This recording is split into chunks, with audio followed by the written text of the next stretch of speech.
अस्सलाम वालेकुम। SM news के साथ मैं हूं इश्तियाक अली। खबरों का सिलसिला बढ़ाते हुए खबर शामिल करते हैं लाहौर से। अंजुमन मिलाद मुस्तफ़ा शाहदरा के ज़ेर एहतमाम भारतीय पार्लियामेंट के अरकान की तरफ से शान रिसालत सल्लल्लाहु अलैहि वसल्लम में तौहीन के ख़िलाफ़ शाहदरा के गयूर मुसलमानों ने रावी क्लिफ्टन से तहफ़्फ़ुज़ नामूस रिसालत रैली निकाली। इसी हवाले से मज़ीद तफ़सीलात जानते हैं अपने नुमाइंदे मोहम्मद उस्मान से।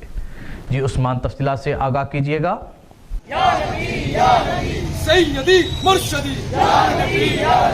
जी बिल्कुल, अंजुमन मिलाद मुस्तफ़ा शाहदरा के ज़ेर एहतमाम भारतीय पार्लियामेंट के अरकान की तरफ से शान रिसालत में तौहीन के ख़िलाफ़ शाहदरा के गयूर मुसलमानों ने रावी क्लिफ्टन से तहफ़्फ़ुज़ नामूस रिसालत रैली निकाली गई, जिसकी क़यादत मियां ताउर रहमान फ़ारूकी ने की। अल्लामा गुलाम रसूल रज़ा, रिज़वान अंजुम कादरी, जमील फ़ाज़ल, हाजी खालिद, हाजी अकबर ताज, मलक उस्मान, मलक शाहद, मोहम्मद आरफ, मलक आसफ समेत इस रैली में उलमाए समेत सियासी और समाजी शख्सियात ने भरपूर शिरकत की। भारतीय गुस्ताखी पर तमाम मुस्लिम ममालिक मुश्तरका हुकूमती अलमी अपना कर इस गुस्ताखी का जवाब दें और पाकिस्तान वाहिद एटमी इस्लामी ताकत होने का भारत को एहसास भी दिलाया जाए। जी।